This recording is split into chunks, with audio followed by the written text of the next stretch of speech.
What's good, everybody? This is your boy Tony O, the host with the most over here at AM/FM, and today I come to you with another fragrance review. Now, today's review is coming from a fragrance that I picked up, or that I received in one of two sample packs that I bought from Dillard's and Macy's.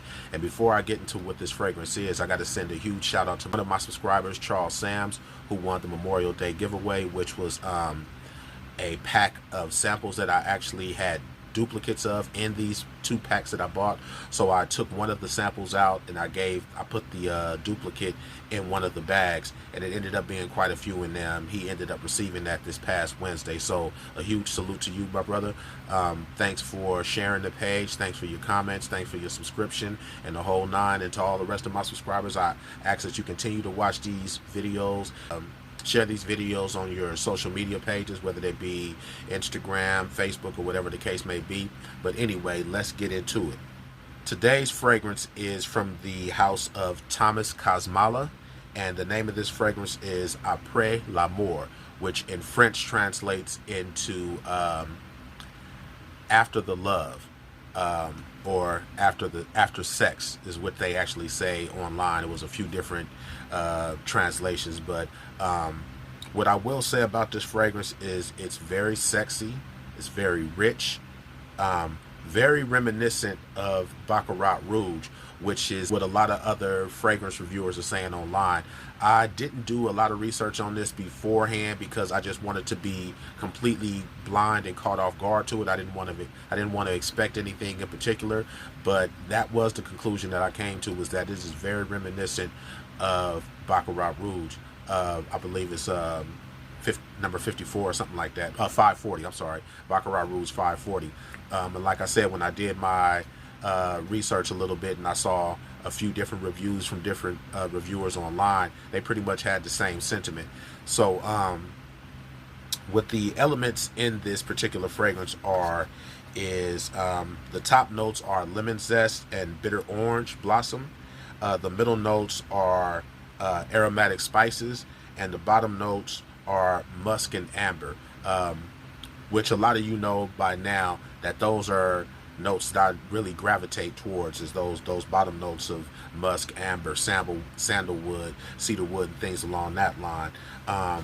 What I will say about this fragrance is, as far as wearability, it's a great fragrance to wear on any occasion, but because of the sexiness, because of the richness, I wouldn't recommend that you wear this to work. Maybe a little too much, you know what I'm saying, for work, you know what I'm saying. It could distract people, you know what I'm saying, but it would be perfect for intimate situations with your significant other, date nights, anniversaries, things along that line.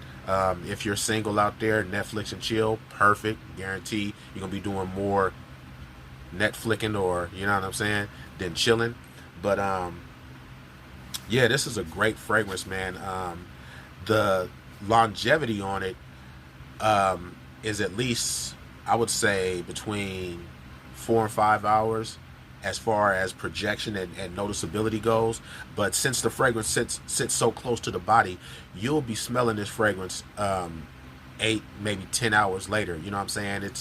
It's pretty potent in that sense. It doesn't project like tremendously, you know what I'm saying, tremendously, but people will notice it if you're wearing it, you know what I'm saying.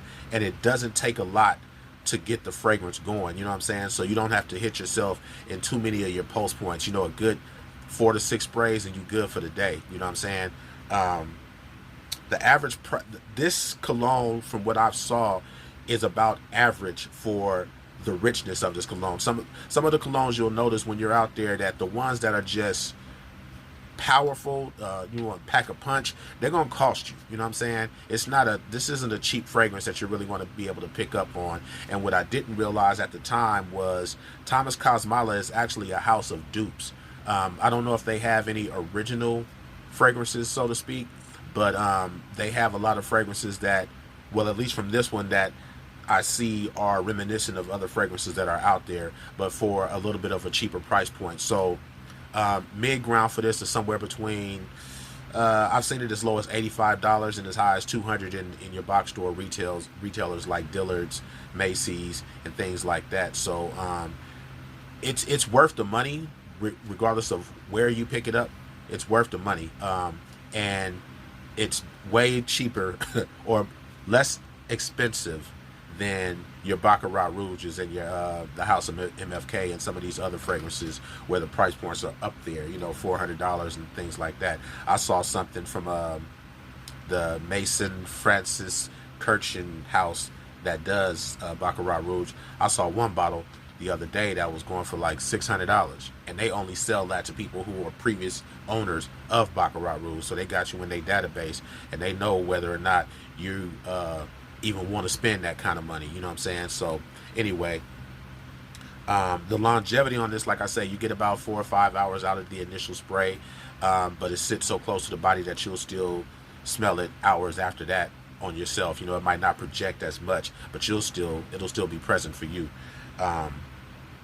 The scent trail, again, is such a strong scent that if you do want to leave a scent trail, one of those 4 locations that you hit, make sure it's the back of the neck. You know what I'm saying? And you'll get a good scent trail. I'd give the scent trail something like a 3.5, maybe a 4 out of 5. You know what I'm saying? Or in the fragrance community, they call it the sillage. You know what I'm saying?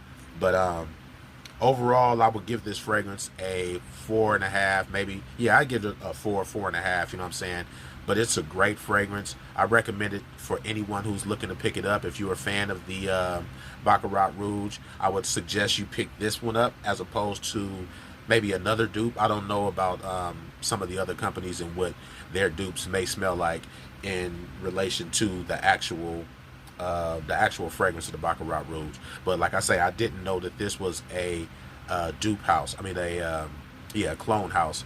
And I don't know many clone houses that are actually sold in retail. You can pick this up in Dillard's and Macy's and things like that. So outside of that, man, oh yeah, and this is a unisex fragrance, and I can see how that could be the case. It's a very sexy fragrance, you know what I'm saying? I know women will love to wear this, even if it's just to remind them of their dude. And I know men would love to wear this just because of the strength of it. You know what I'm saying? The potency of it, and the smell is just ridiculous, undeniable.